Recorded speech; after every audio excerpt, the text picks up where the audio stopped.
বাবা আসতে আমার খুব ব্যথা লাগছে, এখন ছাড়ুন, আবার পরে। হ্যালো বন্ধুরা, আজকে আমি আরও একটা নতুন ভিডিও নিয়ে হাজির হয়েছি। চলুন শুরু করা যাক। এই গল্পটা আমার আর আমার মেয়ের গোপন কাহিনী। সেক্স যে কত ভয়ানক একটি বিষয় তাও হয়তো সকলের জানা। তেমনি এক গোপন কাহিনী আজ বলছি, বিশ্বাস করা না করা আপনাদের উপর।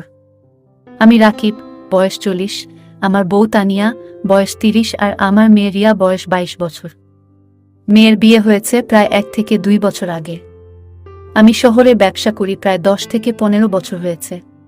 এর আগে বাহিরে ছিলাম বেশ কিছুদিন।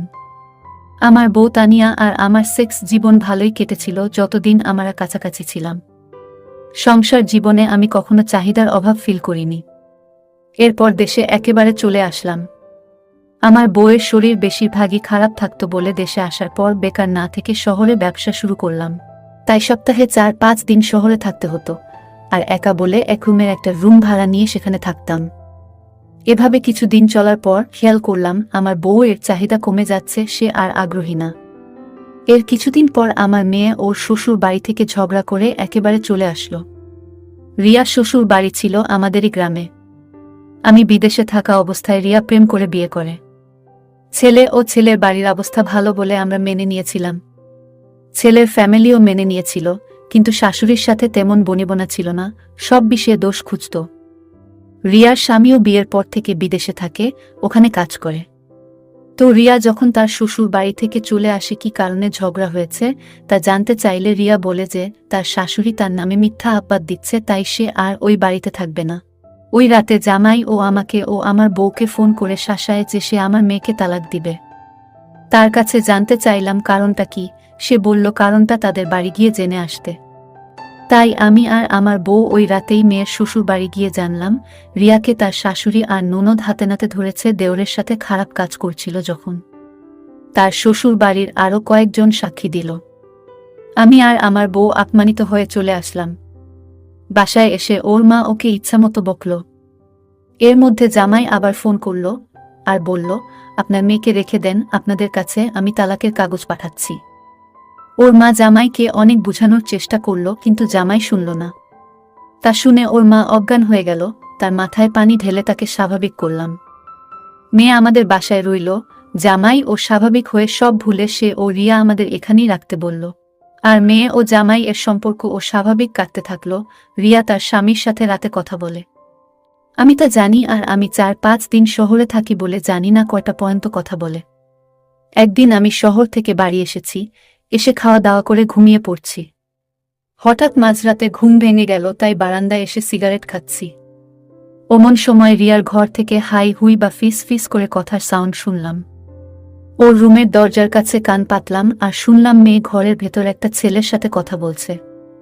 আমি মেয়েকে ডাকলাম, আমার ডাকে ছেলেটি পালিয়ে গেল, আর রিয়া ভয়ে থতমত খেয়ে দরজা খুলল। আমি মেয়ের ঘরে ঢুকে বাতি জ্বালালাম। বাতি জ্বালিয়ে মেয়েকে দেখে বুঝতে আর কিছু বাকি রইল না। মেয়েকে জিজ্ঞেস করলাম ঘরে কে এসেছিল। ও বলল, কই, কেউ না তো। আমি বললাম, মিথ্যে বলছিস আমার কাছে। আমি সব শুনেছি, তুই কি ভালো হবি না। আমি বললাম সকালে এর বিচার হবে, বলে চলে আসলাম। পরের দিন ছেলেটাকে ইচ্ছা মতো শাসালাম। সে পায়ে ধরে মাপ চাইল আর বলল আমি এখান থেকে চলে যাব। 2 দিনে ছেলেটি এ এলাকা ছেড়ে চলে গেল। ওই রাতে আমার মাথা বেশ গরম হয়ে গিয়েছিল। প্রথমে মেয়েকে মারতে মন চাইছিল, কিন্তু পরে ভাবলাম মেয়ে বড়, তাই ওকে বুঝাইয়ে বলতে হবে।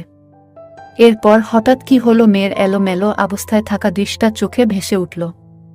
আর একটা জিনিস আমার মাথায় তখন খারাপ চিন্তা বেড়ে গেল। ভাগ্যের কি লিখন, ওই রাতে আমার বউ অসুস্থ হয়ে পড়ে। পরে শহরে এনে ডাক্তার দেখালে ডাক্তার রাতে তার সাথে শুতে নিষেধ করে। আমি কিছু দিনের মধ্যে আমার চাহিদা টের পেলাম।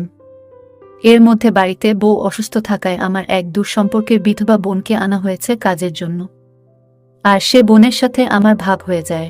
সে বারান্দার কেবিনে একা ঘুমাতো, তাই এক রাতে তার সাথে খারাপ কাজ করলাম। একদিন মেয়ের কাছে ধরা পড়ে গেলাম। এরপর সে বোনকে বিদায় করে দেওয়া হলো। এরপর একদিন শহরে আমি একা শুয়ে আছি, তখন রাত 10টা বাজে। আমার মেয়ের জামাই আমাকে ফোন দিল। বলল, আব্বা, রিয়া কি কোনো বিষয়ে আপনার সাথে আলোচনা করেছে? আমি বললাম, না তো, কোনো বিষয়ে। পরে জামাই বলল ওদের ছেলে মেয়েকে শহরে ভর্তি করবে, ওরা এই সিদ্ধান্ত নিয়েছে। রিয়া আপনার সাথে আলোচনা করবে, যেভাবে ভালো হয় সেভাবে আপনি কইরেন। আমি বললাম ঠিক আছে। জামাই বলল তাহলে আমি এখন আপনার মেয়ের সাথে কথা বলি, আপনি পরে আপনার মেয়ের সাথে আলোচনা কইরেন বলে জামাই ফোন রেখে দিল। 20 মিনিট পর রিয়া ফোন দিল। আমি ফোন রিসিভ করে বললাম কিরে কি খবর? ও বলল ভালো, আপনি ভালো আছেন? আমি বললাম এই তো আছি।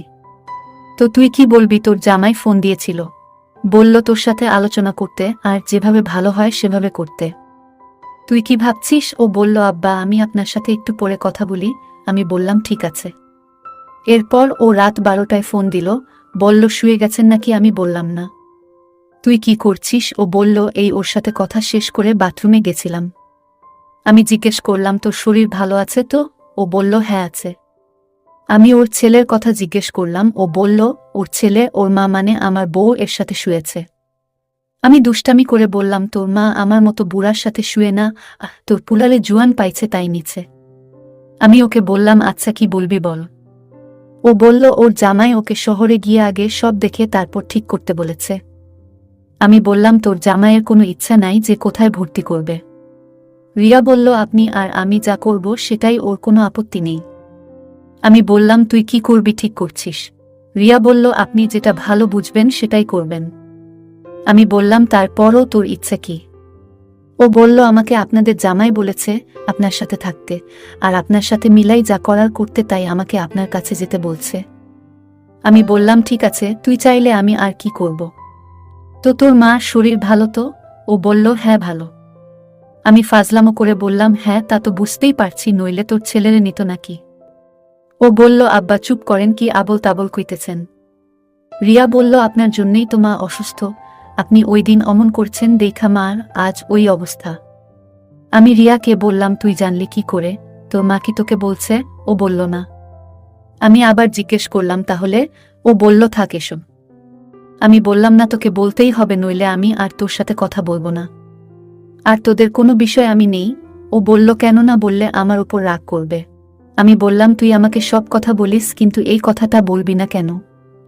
আমি বললাম তুই যা মনে করছিস কর, কিন্তু আমি ভীষণ রেগে আছি না শোনা পর্যন্ত। রিয়া বলল যদি সব করি তাহলে বলবো, আর যদি সব না করি তাহলে বলবো না। ও বলল আমার মা আমার ছেলের নিচে তাই কষ্ট, তাহলে আপনিও নেন। আমি বললাম দে। ও বলল আমি কেন দিব, তুমি নিয়ে নেন। আমি বললাম কাকে নিব? ও বলল আমি কি জানি। আমি পরের দিন বাড়ি এলাম, মেয়েও আমাকে দেখে খুশি হলো। আমি বুঝতে পারলাম মেয়ে ও রাজি আমার প্রস্তাবে। আমি রাতে খাওয়া দাওয়া করে শুয়ে গেলাম। সবাই ঘুমিয়ে গেলে আমি রিয়ার রুমে চলে যাই। আমি আসবো বলে রিয়া রুমের দরজা খুলে রেখেছিল। আমাকে দেখে ও খুব খুশি হলো। তারপর আমি ওর চাহিদা মেটালাম আর ও আমার চাহিদা মেটালো। এরপর থেকে আমরা দুজন প্রতিদিন রাতে এসব করি, কেউ জানতেও পারে না। যাই হোক, আজকের ভিডিওটি এই পর্যন্ত। এই গল্পটি সম্পূর্ণ কাল্পনিক একটা ঘটনা, শুধুমাত্র আপনাদের বিনোদনের জন্য বানানো হয়েছে, দয়া করে কেউ মাইন্ডে নেবেন না। যদি আমাদের ভিডিওগুলি ভালো লাগে তাহলে লাইক, কমেন্ট এবং শেয়ার করুন, আর সবার আগে ভিডিও পেতে আমাদের চ্যানেলটাকে সাবস্ক্রাইব করুন।